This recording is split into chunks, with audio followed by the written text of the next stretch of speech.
Hey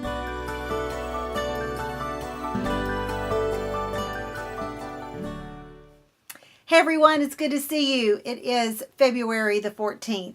I don't always mention nationally recognized days because they don't always fall on the same day every year, and sometimes we use archive videos.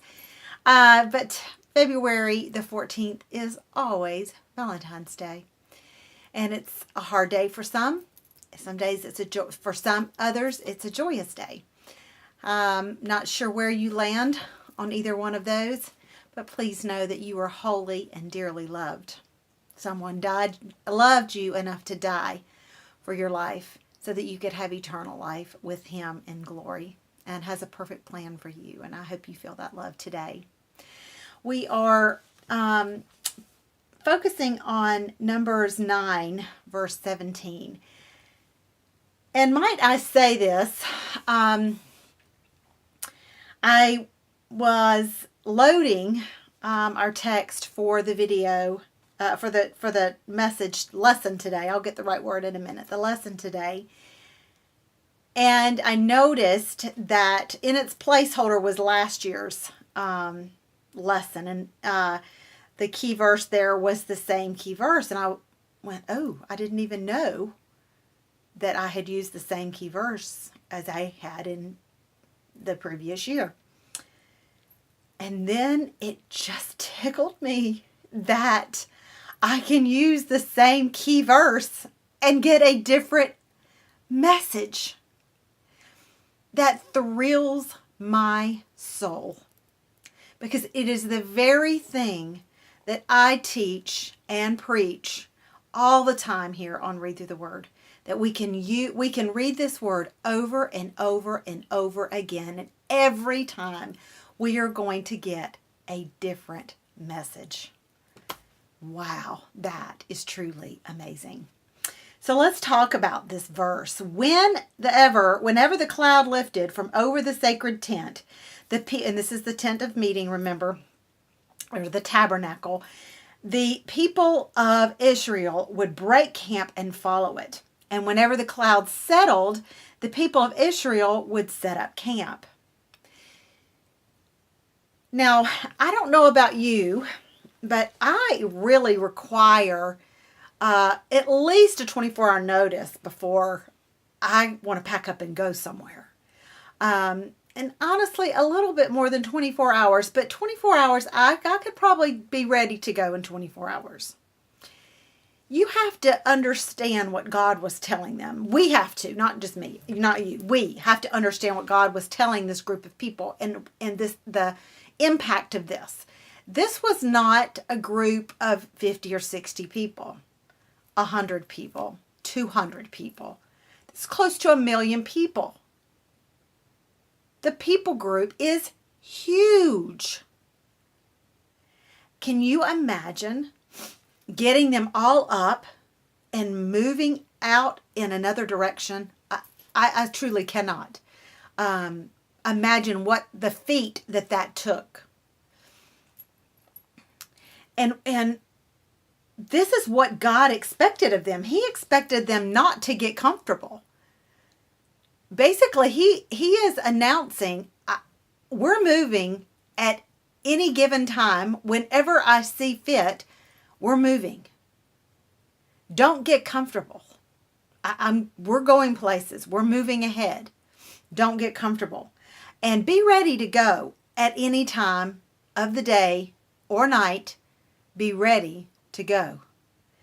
And he says, follow me wherever I lead. I'm leading you, and you follow me. Right? Here's the thing. We don't have a cloud, but we have a spirit. We have the Spirit. The Spirit of God lives in us. The same Spirit that was in that cloud, that was in the fire, that led the people, also lives in us. And I know we say it would be so much easier if we just had the cloud or we just had the fire. Would it really? Would it really? These people didn't have the Spirit. We have the Spirit of God in us. And if you look at history, you look at Noah he had to move. Now, of course, he had the flood and all of that, literally moved. But he had to make a decision to move out of his normal, his comfort spot, his comfort zone, his comfort place, and build that ark and face the ridicule and all of the judgment of others. Jonah had to be on the move. So many people had to be on the move to follow what God wanted them to do. And that's what we have to do. We have the Spirit within us, and we have to go wherever the Spirit leads. And the question is, how do we know it's the Spirit and not self? Right? I know we all ask that question. Lord, how do I know this is you? And I feel like I'm playing the same record over and over again. How do we know it is not self and it is the Spirit? We know because we will recognize a regular pattern in our life. You notice in verse 16, he talks about the regular pattern. We will recognize a regular pattern of the Lord's work in our heart and in our life. We will recognize it because we're going to be participating in it. He will establish his voice in our spirit to where we can recognize it undeniably. And we will know immediately, this is self. This is self. This is not spirit. This is self. And we will know him. And we will know him, Yada, because we have experienced him and we trust him. And we trust his work in our lives.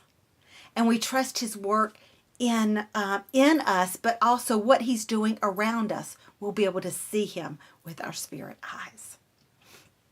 And basically, we want to create a pattern for ourselves.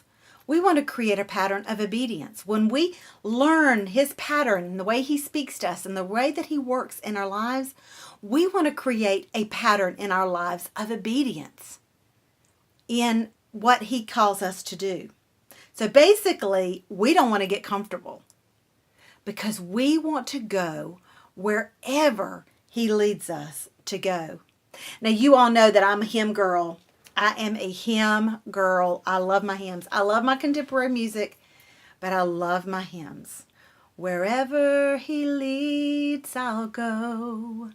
Wherever he leads, I'll go.